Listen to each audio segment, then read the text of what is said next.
করছি অতি বিলম্বে যেন শহীদ রইসুদ্দিনের বিচার ত্বরান্বিত হয়। ধন্যবাদ।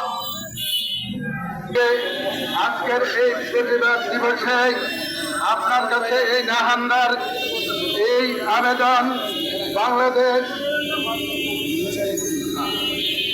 আহলে সুন্নাত ওয়াল জামাতের তরফ থেকে এই দাবি যে আল্লামা রইসুদ্দিনকে গ্রেফতার করে বিচারের আওতায় আনার জন্য সরকারের প্রতি উদাত্ত আহ্বান জানাচ্ছি।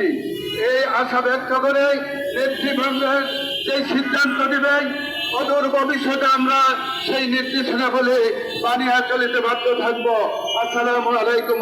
রক্তকরণ হচ্ছে এবং ইমাম আমার প্রিয় ভাই রইসুদ্দিনের হত্যার বিচারের দাবিতে আজকের রইসুদ্দিন সহ এই দেশে যত সুন্নি আন্দোলনের নিবেদিত বীর সেনানীরা শহীদ হয়েছে সবার বিচার এবং এই দেশের রাষ্ট্রীয় যে দায়িত্ব সরকারের যে দায়িত্ব ন্যায় বিচার নিশ্চিত করা সেই ন্যায় বিচারের প্রত্যাশা আকাঙ্ক্ষা রেখে আমার বক্তব্য এখানে শেষ করলাম।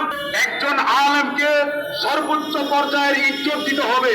সেই জায়গার মধ্যে আমি দায়িত্বহীন ভাষায় বলতে চাই, একজন আলেমকে সম্মান দিতে পারি না, কিন্তু একজন কুকুরের বাচ্চা মারা গেলে সেটার বিচার আমরা বাংলাদেশে করে থাকি।